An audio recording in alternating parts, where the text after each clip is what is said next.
म्हणजे सांख्ययोग. सांख्य शब्दाचा अर्थ काय? ज्ञान. असा सांख्य शब्दाचा अर्थ. सांख्यशास्त्र नाही, ते भागवतात कपिल महामुनीने सांख्यशास्त्र वगैरे ते नाही. इथं सांख्य शब्दाचा अर्थ ज्ञान घ्यायचा. आणि बुद्धियोग या शब्दाचा अर्थ काय घ्यायचा? कर्मयोग. तर या ठिकाणी भगवंताने इथपर्यंत ज्ञानयोग सांगितला. आता कर्मयोगाचा विचार करतायत. नेहा विक्रमनाशोस्ती तो श्लोक झाला काल. आता श्लोक व्यवसायात्मिका बुद्धी रेकेह कुरुनंदन बहुशाखा ह्यनंताश्च बुद्धयो व्यवसायिनाम. आपलं नमन राहिलं. नमामि सद्गुरुं शांतं सच्चिदानंद विग्रहं पूर्ण ब्रह्म परानंद मीशमानन परब्रह्मीचा बोध प्रत्यक्ष दावी जयाची ठिका वाचिता ज्ञान दे अतिमूढते आणिले ब्रह्मभावा. नमस्कार माझा सद्गुरु ज्ञानदेवा. शरणागत दीनार्थे परित्राण परायणे सर्वस्यार्थी हरे देवी मुक्ताबाई नमोस्तुते. श्लोकाचा अन्वय. कुरुनंदन 1. इह म्हणजे बुद्धी रे केह आहे की नाही, त्या केह मध्ये इह आहे. त्या इह वर 2, व्यवसायात्मका 3, त्यानंतर खालच्या ओळीमध्ये अव्यवसायी नाम 4, बुद्धया 5 आणि बहुशाखा 6. आता अर्थ सांगतो. कुरुनंदन म्हणजे हे अर्जुना. इह म्हणजे या कर्मयोगामध्ये किंवा मोक्षमार्गामध्ये व्यवसायात्मिका बुद्धी एका म्हणजे निश्चयात्मिका बुद्धी एकच आहे. व्यवसायात्मिका म्हणजे निश्चयात्मक बुद्धी ती एकच आहे. आणि अव्यवसायीनाम म्हणजे अज्ञानी लोकांच्या, अनिश्चयी पुरुषांच्या बुद्धया म्हणजे बुद्ध्या, बहुशाखा ही अनंताश्च. जशा वृक्षाच्या अनेक फांद्या असतात त्याप्रमाणे अनेक प्रकारच्या त्यांच्या बुद्ध्या असतात. महाराज बावस्कर यांच्याकडून आणि त्या अज्ञानी लोकांच्या बुद्ध्या अनेक प्रकारच्या असतात. वैकुंठवासी मामासाहेब यांनी एक वाक्य बोललं होतं. ते म्हणले, हाँ मतलब वक्त बाबाचा कार्यक्रम असतो तुम्ही. तर काय सांगत होतो मी, मामाचं वाक्य सांगत होतो. तर ते म्हणले, अहो ते येणार आहेत ना तिकडे, इकडे या. हा मग तिथंच बसा सर म्हणले. तर जगात ज्ञानी माणूस कुठे असो, सगळे ज्ञानी माणसं काय सांगतील हे आपल्याला एका वाक्यात सांगता येईल. अज्ञानी माणसं म्हणले काय बोलतील काय मत मांडतील ते सांगता येणार नाही. तर ज्ञानी माणूस अमेरिकेचा असो नाही तर भारताचा असो, ते काय बोलतील आपल्या एका वाक्यात सांगता येईल. त्या सगळ्यांची एक बुद्धी असते. पण अज्ञानी माणसांच्या बुद्ध्या अनेक प्रकारच्या, बहुशाखा ह्यनंताश्च असं सांगतात. आता माऊलींची ओवी. जैसी दीप कळिका धाकुटी परी बहुते जाते प्रकटी तैसी सद्बुद्धी हे धेकुटी म्हणू नये.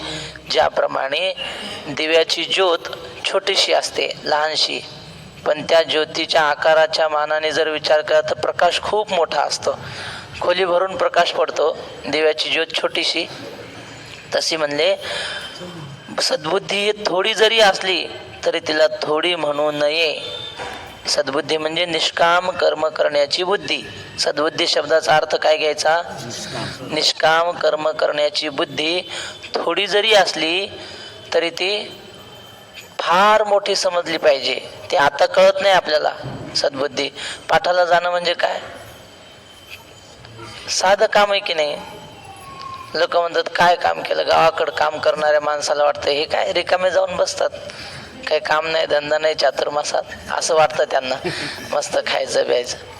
पण हे तुम्हाला जरी आता हलक्या प्रतीची वाटत असली ही सद्बुद्धी, पण हे थोडी नाही, ही फार मोठं फळ देणारी आहे. ते बडोदा गुजरातमध्ये आहे ना, माऊली बोलू नका. बडोदा संस्थानचे राजे होते सयाजीराव गायकवाड. ते गादीवर कसे बसले, त्यांच्या आधी जे राजे होते की नाही ते इकडून मालेगाव नाशिक भागातून तिकडं चालले होते गुजरातच्या दिशेने. आणि आता जुना काळ, वाहनं नव्हते, ते टांगा का काहीतरी होता, त्यात बसून राजा आणि राणी चालले होते. आणि त्यांना भूक लागली, शेतीचा रस्ता, गावजवळ दिसेना. एक मुलगा गाई चारत होता. त्याला म्हणले, अरे आम्हाला भूक लागली, काही खायला मिळेल का आम्हाला? काही जे असेल ते पाहिजे, काही असेल ते दे. तो लगेच गेला, शेजारी ज्वारीचं पीक आलेलं होतं, ते हुरडा, त्याचे कंस कापले त्याने, हुरडा भाजला आणि तसंच आणून दिला नाही, भाजलेले कंस आणून दिले नाही, ते सगळे चोळले, असे फुकले आणि तो गरम गरम हुरडा त्यांना खायला दिला. काही नाही, फक्त भूक जावी यांची, त्यांनी काय आपल्याला द्यावं असं काहीच नाही इच्छा. तो पोरगा पाहिला त्यांनी दोघांनी, आवडला दोघांनाही. तो पाणी आणायला गेला प्यायला, तेवढ्यात राणीसाहेब म्हटल्या, का हो ह्या मुलाला घ्यायचं का आपल्यासोबत, फार चांगला दिसतो, सद्गुणी दिसतो. त्यांना आवडला होता राजांना. म्हटले घेऊ. त्याला म्हणले, का रे तुझं घर कुठे? हे काय म्हणे, शेजारच्या गावात. तुझ्या आईवडिलांची आमची भेट घालून दे म्हणे. गेले घरी. आईवडिलांना म्हटले, तुमचा मुलगा आम्हाला द्या, याला आम्ही राजा बनवतो. कोण नाही म्हणेल. घेऊन गेले आणि बडोदा संस्थानचा राजा केलं. काही रक्ताचं नातं नाही, काहीच नाही. सयाजीराव गायकवाड. कशामुळं? त्यांना निष्काम, त्यांना काही इच्छा होती का मला यांनी काही द्यावं? फक्त यांना भूक लागली, यांची भूक जावी म्हणून त्यानं हुरडा आणून खाऊ घातला त्यांना. बस तेवढ्यावर राजा झाला तो. बडोदा संस्थानचे मोठे श्रीमंत राजे झाले. तर ही सद्बुद्धी म्हणजे हे निष्काम कर्म दिसताना छोटं दिसतं, पण ते पुढं फार मोठं फळ देणारं असतं. म्हणून माऊली म्हणतात, त्या बुद्धीला छोटीशी म्हणू नये. पार्था बहुती परी, हे अपेक्षे विचार शूरी, जे दुर्लभ चराचरी सद्वासना. अर्जुना, मोठे मोठे विचारशूर लोक या सद्बुद्धीची अपेक्षा करतात, अनेक प्रकाराने प्रयत्न करतात की अशा प्रकारची सद्बुद्धी आम्हाला प्राप्त व्हावी. कशी? निष्काम कर्म करण्याची आम्हाला सद्बुद्धी प्राप्त व्हावी. असं विचारशूर शब्द आहे. विचारशूर म्हणजे ज्ञानी महात्मे. काही भोजनशूर असतात, म्हणजे राम नाम में आलसी, भोजन में होशियार, तुलसी ऐसे नरका बार बार धिक्कार. तुळशीदास महाराज म्हणतात, भजनाला चला म्हणलं की नाही, जरा अंग टाकतो म्हणतात. बाबा, आम्ही होतो ना बाबापाशी, मग दुपारचं जेवण झालं, आळस आला, म्हणलं बाबा जरा अंग टाकू का? बाबा म्हणलेले का, कचरा टाकायचा असतो, कागद टाकतात लोक, अंग काय टाकायची वस्तू आहे का म्हणले, अभ्यास कर. बाबा दुपारी झोपू देत नव्हते आणि ते झोपत नव्हते दुपारी. तर काय कशासाठी सांगत होत? भोजनशूर. काही विचारशूर म्हणजे काय? सतत विचार करत राहणारे, सत्य विचार, आत्मा अनात्म विवेक असा विचार करत राहणारे जे असतात, असे महात्मे निष्काम बुद्धीची खूप इच्छा करतात प्राप्त व्हावी. पण ती दुर्लभ चराचरी सद्वासना म्हणजे सद्बुद्धी, निष्काम कर्माची बुद्धी कशी आहे? अत्यंत दुर्लभ आहे. आणि का सारिखा बहुवसू, जैसा न जोडे परिसू, का अमृताचा लेशू दैव गुणे. इतर दगड किती आपल्याला पाहिजे तसे मिळतात, पण मग परीस मिळतो का? परीस सहजासहजी मिळत नाही. ते मंदिरामध्ये एका महाराजांचं कथा होती, 7 दिवस त्यांनी सांगितलं. मग एक गरीब माणूस खूप कष्ट करायचा, पण यशच नाही, पैसाच राहीना हातात. मग त्याने काय केलं, कुठंतरी कीर्तनात ऐकलं की परीस जर लोखंडाला लागला तर सोनं होतं. मग तो म्हणलं, हे कष्ट कशाला करायचे, एखादा परीसच मिळो. आपल्या गावात मिळणार नाही, दुसऱ्या गावात जाऊ, इकडं तिकडं फिरू. मग त्याने काय केलं, सगळ्या हातावर अशा साखळ्या बांधल्या लोखंडाच्या. हातावर दगड घ्यायचा, साखळीला घासायचा, झाली नाही फेकून द्यायचा. दुसरं पुन्हा पुढं जायचं, दगड घ्यायचा, घासायचा, नाही झालं सोनं फेकून द्यायचा. बरं, परीस म्हणजे काय असा चमकणारा असतो असं नाही, दगडासारखाच असतो, दगड आणि परीस सारखाच. आणि मग त्याने खूप प्रयत्न ह्या गावून त्या गावाला, त्या गावून त्याला महिनाभर फिरला, पण काही झालं नाही. पण असतो कुठेतरी परीस. मग आता काय पंढरपूरला आलता की काय माहीत नाही, पण मग ते असा एक त्याने परीस घेतला. भूक लागलेली होती, डोळ्यावर अशी अंधारी येत होती, पण ते सवय झाली होती ना, हाताला दगड घ्यायचा, घासायचा, फेकून द्यायचा. त्याने तो दगड घेतला, तो होता परीसच हाताला लागलेला. असं घासलं, त्याला सोनं झालं आणि डोळा लागला, चक्कर आली आणि पडला तो. आणि हाताला सवय काय झाली होती, घासून फेकून द्यायचा. ते दिलं फेकून, त्यानं पडला. कोणीतरी आलं, पाहिलं, त्याच्या अंगावर सगळं सोनं, त्याला उठवलं. त्याने पाहिलं तर सगळं सोनं झालेलं अंगावरच्या लोखंडाचं. पण मग तो रडायला लागला. लोकांनी पाहिलं त्याला, एवढं सोनं असलेला माणूस रडतो. त्याच्याजवळ आल्याने विचारलं, का रे बाबा, का रडतो? तर म्हणला, अहो काय सांगू तुम्हाला, लोक म्हणले एवढं सोनं असल्यावर काय रडायचं काम आहे, आता तर हसायला पाहिजे. तर म्हटलं, त्याचं कारण रडण्याचं असं आहे की मला सोनं प्राप्त झालं ही आनंदाचीच गोष्ट आहे, पण ज्या परिसानं माझ्या जीवनाचं सोनं केलं तो फेकून दिलाय ना मी, तो आता मला परत मिळेल का? तो कुठं फेकून दिला हे मला माहीत नाही. मी जरा धुंदीत होतो, कोणता दगड घेतला आणि कोणत्याने सोनं झालं माहीत नाही, फेकून दिला. आता तो परत मिळणं अशक्य. अनिका सारिखा बहुवसू जैसा न जोडे परिसू, सहजासहजी परीस कोणाला मिळत नाही. का अमृताचा लेशू दैव गुणे, अमृताचा एक कण सुद्धा मिळणं दैवाने मिळाला तर मिळाला. पाणी कुठं मिळेल, कुणीकडे मिळेल पाणी, पण अमृताचा लेश म्हणजे थेंब सुद्धा मिळायचा नाही. तैसी दुर्लभ जे सद्बुद्धी, जिये परमात्माची अवधी, जैसा गंगेसी उदधी निरंतर. तशी सद्बुद्धी ही अत्यंत दुर्लभ आहे, जिला केवळ अवधी म्हणजे तिचा शेवट, पर्यवसान, अंतिम ध्येय फक्त परमात्माच आहे, अंतिम ध्येय. अशी बुद्धी फार दुर्लभ आहे. जैसा गंगेसी उदधी निरंतर, गंगा कुठेही जरी उगम पावली ती शेवटी कुठे जाते, समुद्राकडेच जाते. मधी दगड यो, डोंगर यो, कशी का असणं, पण ती शेवटी आकाशात पतितम तोयम यथा गच्छति सागरम, ते समुद्राच्या दिशेनेच जाणार ती नदी. तशी देवाचीच एकमेव इच्छा असलेली माणसं फार दुर्मिळ आहेत. ज्ञानेश्वर महाराज होते, काय पाहिजे देवानं विचारलं, काय म्हणले ज्ञानेश्वर महाराज, देवा तुझी शपथ घेऊन सांगतो, तुझी अनवाही नगा देवराया, तुझ्याशिवाय दुसरं काही आवडत नाही. बहु आवडसी कानडिया विठोबा कानडिया, बहु आवडसी जीवापासून या. किंवा ती गवळण, तिला विचारलं, अगं काय हे कृष्णाच्या आपले घर कामं करायचे, ते म्हणले, हे बघा मला ते काही सांगू नका, याती कुळ माझे गेले हरपोनी, श्रीरंगा वाचुनी आणून येणे, दुसरा आम्हाला काहीही नको, तो मज व्हावा, तो मज व्हावा, वेळोवेळा व्हावा पांडुरंग.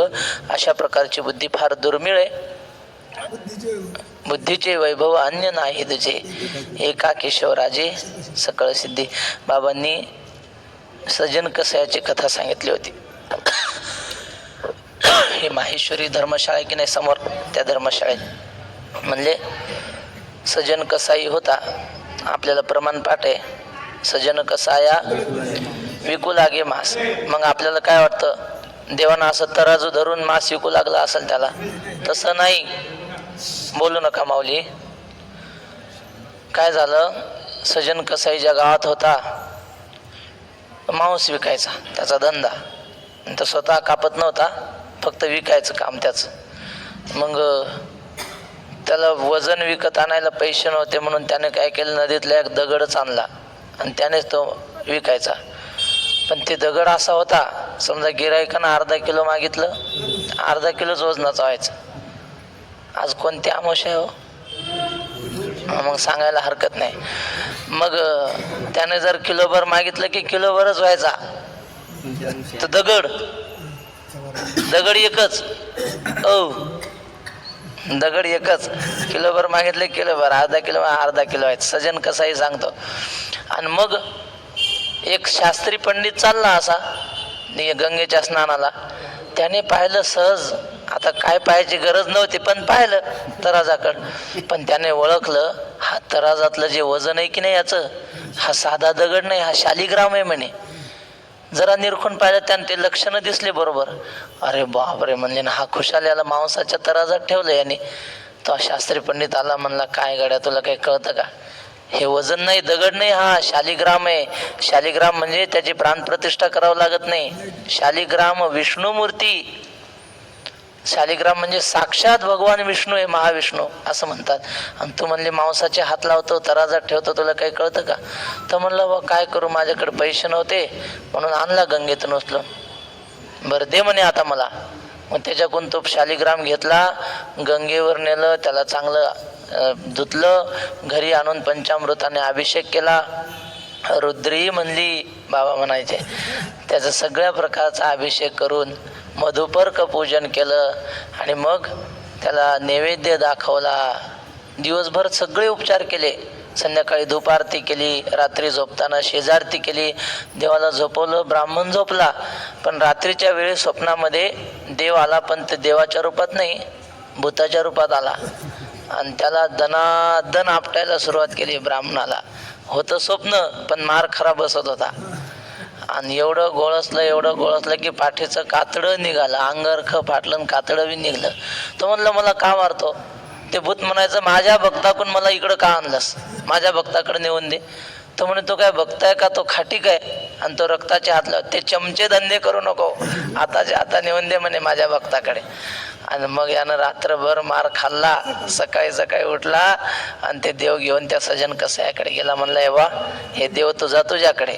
तर देव म्हणे माझ्या भक्ताकडे नेऊन द्या. तो म्हणला मी भक्त, मी तर खाटीक आहे, मी कशाचा भक्त, ते मला माहित नाही म्हणे. ते देवानं सांगितलं माझ्या भक्ताकडे नेऊन द्या.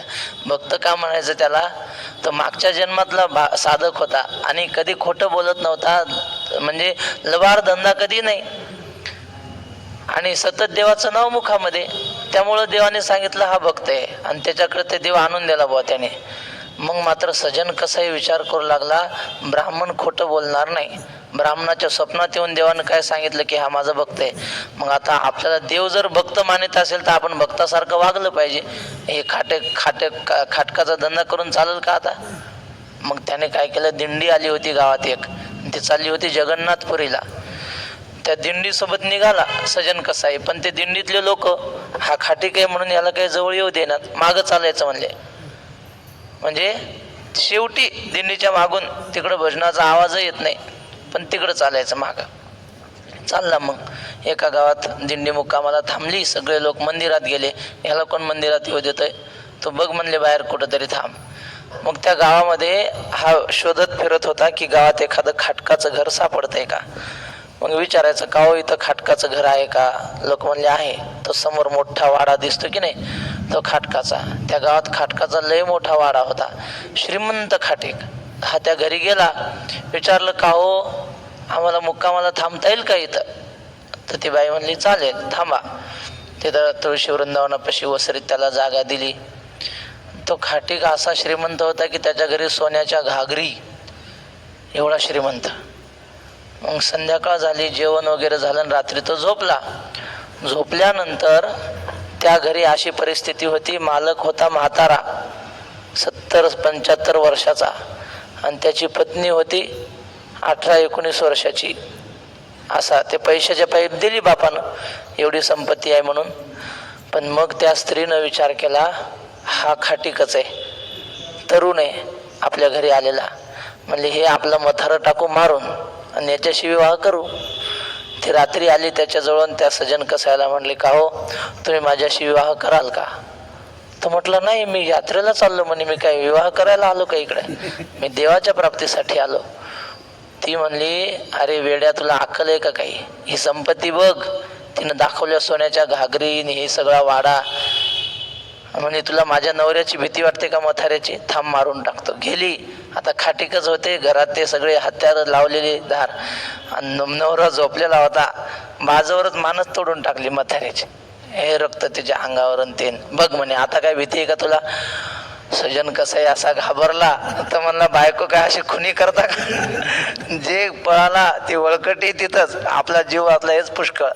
पण मग आता हिचं तेलही गेलं तुपही गेलं, हाती तुपानच राहिलं. बाबा म्हणायचे जो होता तोही गेला कुंकवाचा धनी. पण ती हुशार, तिनं डोकं चालवलं. राजाच्या दरबारात गेली, म्हणली महाराज तुमच्या राज्यात कसं राहावं म्हणे. रात्री एका वारकऱ्याला मी नेलं घरी, त्याची व्यवस्था केली तर तो त्याचा माझ्यावर डोळा ठेवून त्यानं माझ्या नवऱ्याला मारून टाकलं म्हणे. झालं त्याच्यावरच उलटा आक्षेप. आणि हे पहा मी सोडवायला गेली तर माझं अंग रक्ताने भरलं. राजाने त्या सजन कशाला धरून आणायला लावलं. त्याला विचारलं तू मारलं का. आता त्याला कळून चुकलं, आपण किती खरं बोललं आपलं कोणी ऐकणार नाही. राजाने शिक्षा दिली सजन कसायला, म्हणले ज्या हाताने तू मारलं ना तुझे दोन्ही हात त्याचे मनगटापासून तोडून टाकले राजाने. मग सजन कसाई चालला दिंडीसोबत. पण मग दुःख वाटायचं की का आपल्याला अशी शिक्षा झाली असे. पण सजन कसायाची दिंडी जी होती ते जगन्नाथपुरीला दिंडी पोहोचणार त्याच्या आदल्या दिवशी जगन्नाथाचे जे पुजारी होते त्या सगळ्या पुजाऱ्यांना एक स्वप्न पडलं. आणि त्या स्वप्नामध्ये येऊन देवाने सांगितलं की उद्या माझा भक्त या नगरीमध्ये येणार आहे. माऊली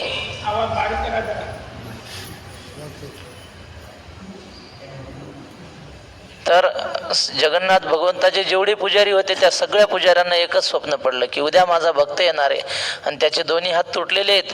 त्या भक्ताची हत्तीवरून मिरवणूक काढा. राजालाही ते स्वप्न पडलं. एकमेकाला सांगायला लागले हो म्हणले मला तेच पडलं. राजा म्हणला मलाही.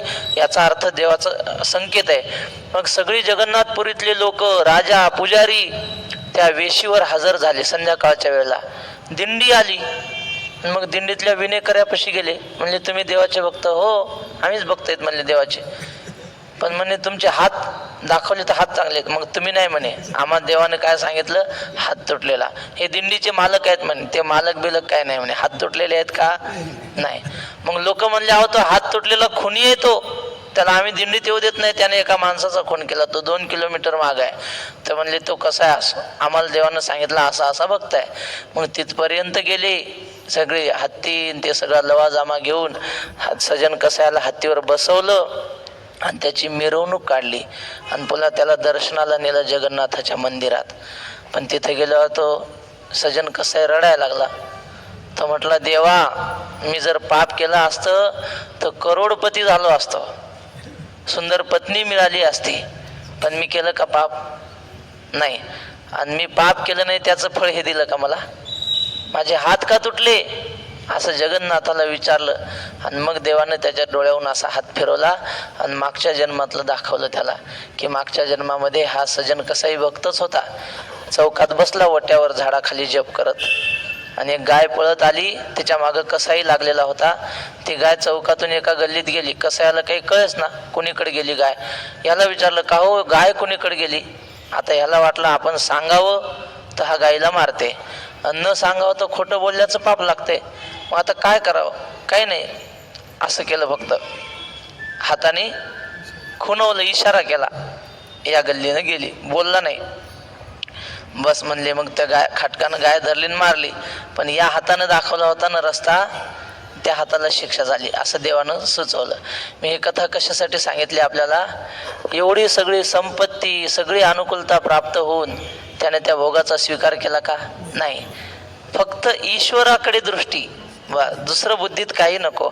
अशा प्रकारची सद्बुद्धी तैसी दुर्लभ जे सद्बुद्धी जी आहे परमात्माची अवधी, जिला शेवट तिचा परमात्म्याकडेच असतो, अशी बुद्धी प्राप्त होणं फार दुर्मिळ आहे. जैसा गंगेशी उदधी निरंतर तैसे ईश्वरा वाचुनी काही, जी अनेक लाणी नाही ते एकच बुद्धी पाही अर्जुना जगी.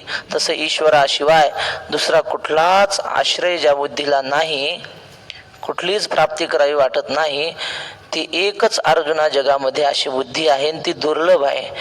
एरी ते दुर्मती जे बहुधा असे विकरती, तेथ निरंतर रमती अविवेकीये. निरा अशा दुर्मती दुर्बुद्धी तर खूप आहेत, जे बहुधा असे विकरती, जे अनेक प्रकारच्या विकारांनी विकार पावणारी आहे. तेथ निरंतर रमती अविवेकी आहे. 7व्या अध्यायामध्ये माऊली म्हणतात ना, एर बहुत जोडती किरीटी जयाची भजने भोगासाठी, जे आशा तिमिरे दृष्टीविषयी अंध झाले असे तर किती सापडतात, पण असा महात्मा, अशी शुद्ध बुद्धी सापडणं फार दुर्मिळ आहे. म्हणून तया पार्था स्वर्ग संसार नरकावस्था आत्मसुख सर्वथा दृष्ट नाही. अशा बुद्ध्या खूप आहेत, संसाराच्या पदार्थाचे ज्ञान करून घेणाऱ्या, संसाराच्या पदार्थांचं ज्ञान, पण परमात्म्याला जाणणारी बुद्धी दुर्लभ आहे. माऊलींनी हरिपाठात म्हणलं ना, बुद्धीचे वैभव, आता मग सांगितल्याप्रमाणे त्याच्यावर ऐकलेलं सांगतो आपल्याला. एका राजाकडे हिरा होता. तो हिरा एवढा मौल्यवान की त्या हिऱ्याची किंमतच कोणाला करता येत नव्हती. राजा बोलवायचा, ते रत्न पारखी लोक असतात, त्यांना दाखवायचं याची किंमत सांगा. मग लोक सांगायचे आपापल्या बुद्धीनं, पण राजाचं समाधान होत नव्हतं. तो म्हणायचा नाही, तुम्ही सांगता ते मला काही पटना किंमत. मग एक जाणकार रत्न पारखी आला आणि त्याने सांगितलं, राजा तुझ्या ह्या हिऱ्याची किंमत आहे 99 लाख रुपये. राजा म्हणलं, तुम्ही असं खात्रीनं 99 लाखच का सांगितलं? 98 लाख म्हणले नाही, पुन्हा 1 कोटी म्हणले नाही, 99 लाख कसे काय? तो म्हणला, असं कर, मला 100 हिरे, साधे साधे 100 हिरे दे म्हणे, मग तुला सांगतो. मग अंधारामध्ये हा मुख्य हिरा ठेवला आणि त्याच्या भोवती 1 फूट अंतरावर 100 हिरे ठेवले. आणि राजाला त्याने दाखवलं, बघ म्हणे राजा, ह्यातले जे 99 हिरे आहेत ना, त्या 99 हिऱ्यावरच या मुख्य हिऱ्याचा प्रकाश पडतोय, एका हिऱ्यावर पडत नाही. आणि ते खरं प्रयोगानं दाखवलं, म्हणून याची किंमत 99 लाख. राजाला पटलं. राजा म्हणला, रत्न पारखी पाहिजे असा. म्हणले, महाराज उद्या तुम्हाला मी भरपूर मोठं बक्षीस देणार, तुमचा जाहीर सत्कार करणार. आणि मग झालं ठरल्याप्रमाणे. सत्काराची वेळ ठरली, गावातले सगळे लोक आले. एक महात्मा आला होता त्या गर्दीमध्ये, आणि त्या महात्म्याच्या हाताने सत्कार होता रत्न पारख्याचा. तो महात्मा सगळं ते वातावरण पाहिलं आणि म्हटला, राजा मला एक वाळलेल्या गवताची पेंडी आणून दे म्हणे. राजा म्हटलं, कशासाठी? अहो म्हणलं, काय नाही, हा जो रत्न पारखी आहे की नाही, याच्या डोक्यावर हे वाळलेल्या गवताची पेंडी ठेवायची आणि याचं डोकं पेटवून द्यायचं म्हणे. राजा म्हटलं, कमाल झाली, अहो एवढा हुशार माणूस आणि तुम्ही त्याचं डोकं पेटवून द्यायचं म्हणता? साधू म्हटलं, बरोबर आहे, मी का पेटवून द्यायचं म्हणतोय, ज्या देवाने एवढी चाणाक्ष बुद्धी याला दिली, यानं ती बुद्धी देवाकडे लावायची तर दगडाच्या परीक्षणात लावली म्हणे. इंग्रजीमध्ये हिऱ्याला स्टोनच म्हणतात ना, म्हणजे दगड. ह्याने याची बुद्धी कशाच्या परीक्षणासाठी वापरली? दगडाच्या परीक्षणासाठी. अरे तीच बुद्धी जर देवाकडे वापरली असती तर देवाची प्राप्ती झाली असती ना. बुद्धीचं वैभव याच्यात नाही, संसाराच्या ज्ञानामध्ये. बुद्धीचं वैभव परमात्म्याच्या ज्ञानामध्ये आहे. म्हणून माऊली म्हणतात, एरी ते दुर्मती जे बहुधा असे विकरती, तेथ निरंतर रमती अविवेकी. या संसाराच्या ज्ञानामध्ये अविवेकी बुद्धी म्हणजे अज्ञानाच्या बुद्धी रमतात. म्हणून इतया पार्था स्वर्ग संसार नरकावस्था आत्मसुख सर्वथा दृष्ट नाही. म्हणून या संसाराच्या ज्ञानामध्ये ज्यांच्या ज्यांच्या बुद्धी रमतात त्यांना काय प्राप्त होतं? एकतर प्राप्त होईल स्वर्ग, नाहीतर संसार, नाहीतर नरक. या 3च प्राप्त होतात त्यांना. आत्मसुख मात्र कधीही दृष्टीला सुद्धा पडत नाही, स्वप्नात सुद्धा आत्मसुख प्राप्त होऊ शकत नाही. आता श्लोक आहे, यामिमां पुष्पितां वाचम प्रवदन्त्य विपश्चिताः वेदवादरताः पार्थ नान्यदस्तीति वादिनः. हे पार्थ, खालच्या ओळीतला पार्थ शब्द, त्यावर 1, वरच्या ओळीमध्ये प्रवदन्त्य विपश्चित आहे की नाही, त्यात अंत्य यवर 2, अविपश्चित असा शब्द आहे त्याच्यात, अविपश्चित त्याच्यावर 2. त्यानंतर यामिमाम त्याच्यावर 3, आणि खालच्या ओळीमध्ये वेदवादरता आहे की नाही, त्यावर 4. आता अर्थ, हे पार्थ न अन्यत अस्ति इति वादिनः, म्हणजे स्वर्गाशिवाय दुसरं काहीच नाही प्राप्त करण्यासारखं असं बोलणारे अविपश्चित. अविपश्चित म्हणजे अज्ञानी, कर्मामध्ये जे रममान आहेत असे कर्मठ लोक काय करतात? याम इमाम पुष्पिताम वाचम प्रवदंती, ही अशी गोड वाणी बोलत राहतात. पुष्पिताम म्हणजे गोड वाणी बोलत राहतात. गोड वाणी म्हणजे काय, पुढं माऊली सांगतीलच. प्रवदंती, आणि ते वेदवादरताः म्हणजे वेदाच्या अर्थवादामध्येच रममाण होतात. अर्थवाद म्हणजे काय, एखादी गोष्ट कळावी आवडावी म्हणून काहीतरी सांगितलेलं असतं वेदाने, महत्व तिचं पटावं म्हणून. उदाहरणार्थ आई लेकराला सांगते, बाळा तू एवढी गोळी घे, तू जर गोळी घेतली तर तुला एवढा गुळाचा खडा देईल. आता गुळ खाऊ घालण्यासाठी तात्पर्य असतं की गोळी खाल्ली पाहिजे, हे महत्वाचं असतं. गोळीचं महत्व असतं, ते गुळ गोळी लावण्यासाठी असतो. तसा वेद सुद्धा आपल्याला काही काही फळं सांगतो. अरे चांगलं वागा म्हणजे स्वर्ग मिळेल. स्वर्ग काय साधा आहे का, तिथं अमृत आहे प्यायला वगैरे. पण तात्पर्य चांगलं वागण्यात असतं का स्वर्ग मिळण्यामध्ये. पण हे अज्ञानी लोक त्या स्वर्गासाठीच जे अर्थवाद सांगितलेला असतो त्याच्यातच रमतात. वेदामध्ये अनेक प्रकारचं ज्ञान आहे, ते आपल्याला कळत नाही. वेदामध्ये आता काही ठिकाणी मांसाहार सांगितलेला आहे. लोक म्हणतात ना यज्ञ करण्याच्या वेळी, पण म्हणले ते कुणाला सांगितलं आणि का सांगितलं त्याचा हेतू कळला पाहिजे, त्याला परिसंख्या विधी म्हणतात असं बाबा म्हणायचे. हे लोक 12 महिने पितात ना 12 महिने खातात ना. मग वेदानं सांगितलं, हे बा असं 12 महिने खाण्यापेक्षा आणि पिण्यापेक्षा एक दिवस तुम्हाला आम्ही देतो की त्या दिवशी तुम्ही थोडं खाल्लं तरी चालेल आणि थोडी पिली तरी चालेल. मग आता हे सांगायचं का वेदाने प्यायला सांगितलं असं थोडंच आहे त्यात. ते 12 महिने खायचं तर आता खा, पुन्हा 12 महिने खायचं नाही. 12 महिने पितात एक दिवस त्या यज्ञापुरतं, पुन्हा प्यायची नाही. याला परिसंख्या विधी म्हणतात.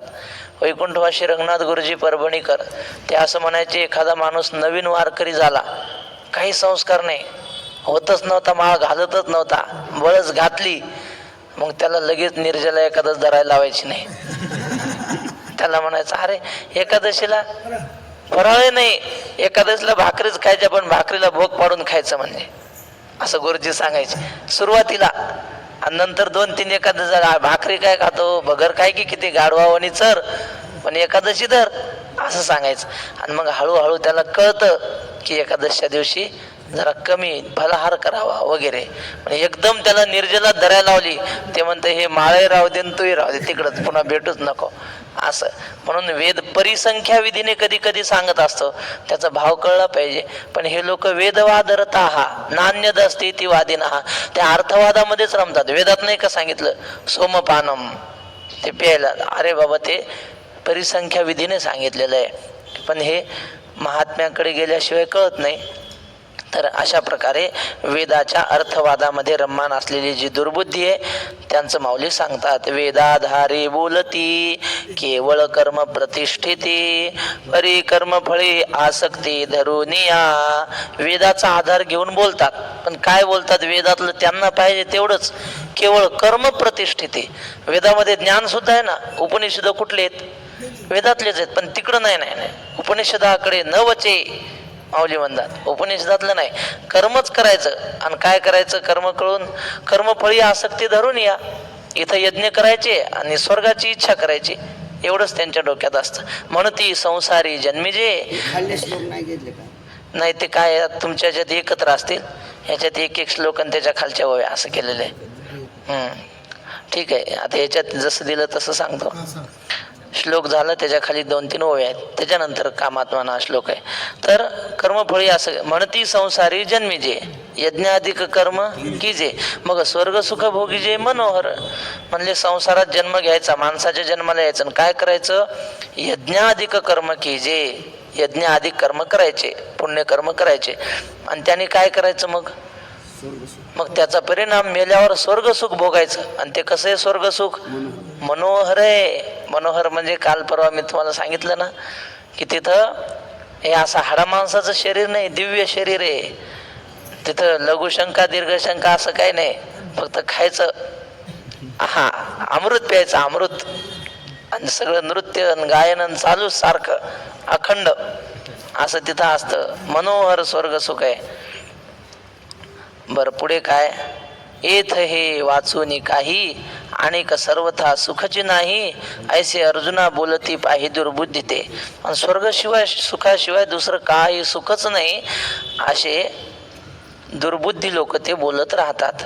कामात्मान स्वर्ग परा जन्म कर्म फलप्रदा क्रिया विशेष बहुला भोगैश्वर्य गतिं प्रती.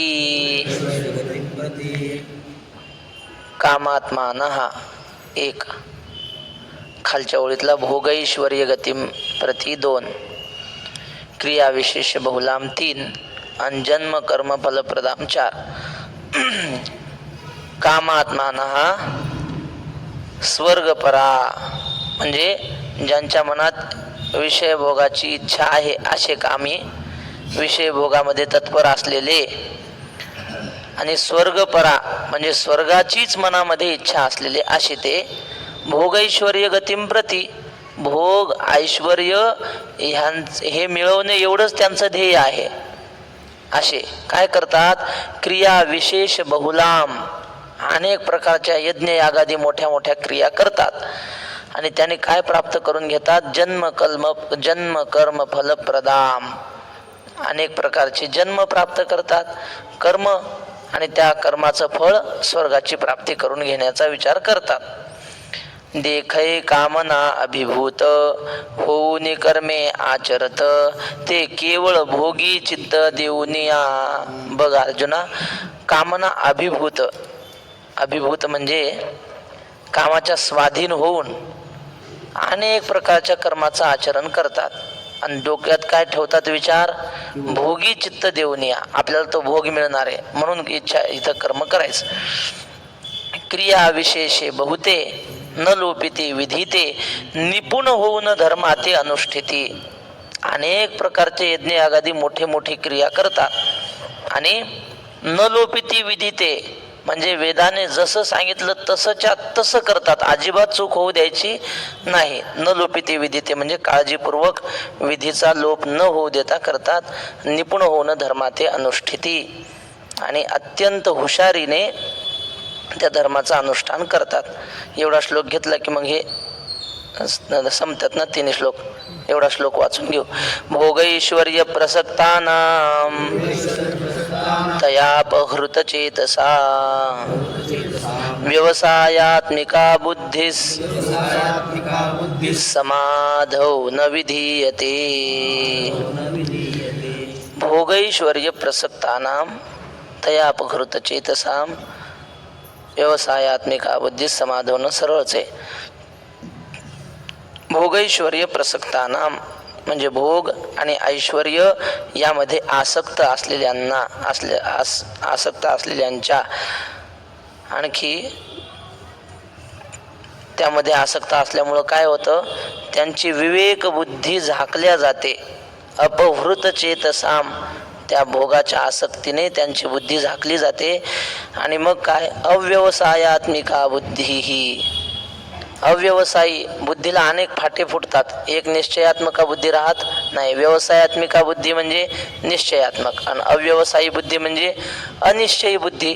मग त्यांची अनिश्चयी बुद्धी समाधव न विधीयते म्हणजे त्यांची बुद्धी आत्मस्वरूपामध्ये एकरूप होत नाही. समाधी म्हणजे सम्यक प्रकारेनं आधीयते, आत्म्याशी सम्यक प्रकाराने एकरूप होणं म्हणजे समाधी. तर त्यांची बुद्धी आत्मस्वरूपाशी एकरूप होऊ शकत नाही. आता याच्यावरच्या ओव्या आपण उद्या पाहू, चालेल ना?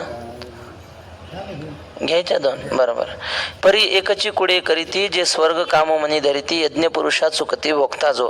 कर्म खूप चांगलं करतात, आदिबात वेदाने सांगितलेल्या विरुद्ध काही करणार नाही. पण वाईट काय असतं, वाईट एकच असतं. माऊली म्हणतात स्वर्ग कामो मनी धरिती, मनामध्ये स्वर्गाची इच्छा ठेवतात, हेच वाईट आहे. कीर्तन करावं, उत्तम कीर्तन करतात, पण मानाची नाही हो.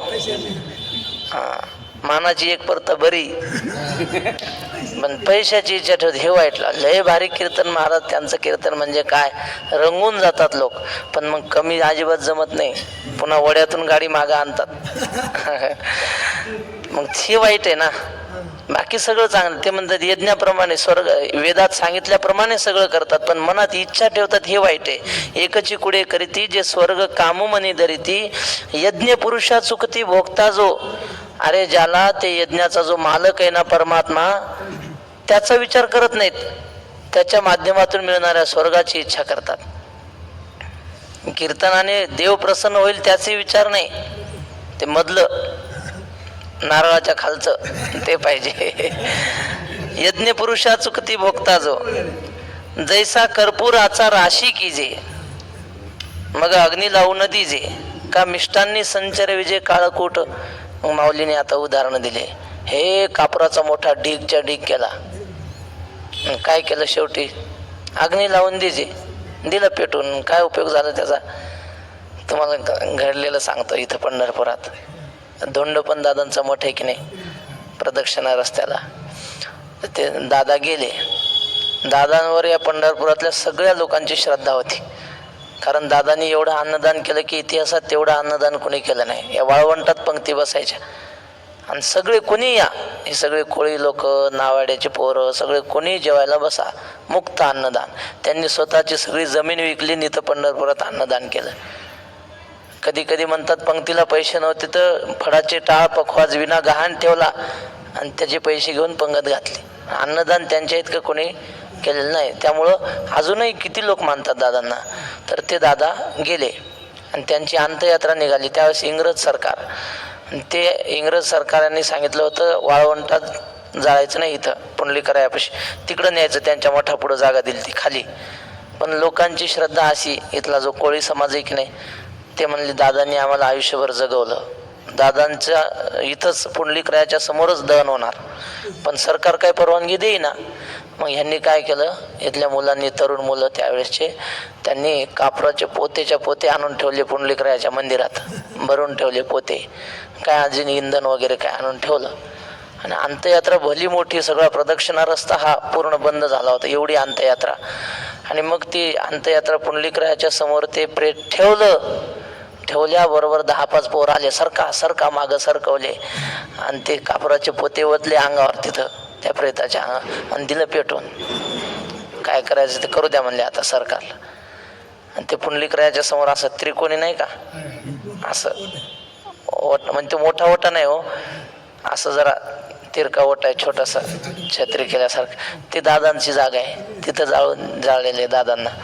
कशावरून आठवलं मला, हे कर्पूराचा राशी कीजे, तिथंच त्यांना दहन दिलं. मग पुंडलिकरायाच्या समोर त्याच्यावर नाव आहे की धोंडोपंत दादा खाली, त्याचं असं जुने वारकरी सांगतात.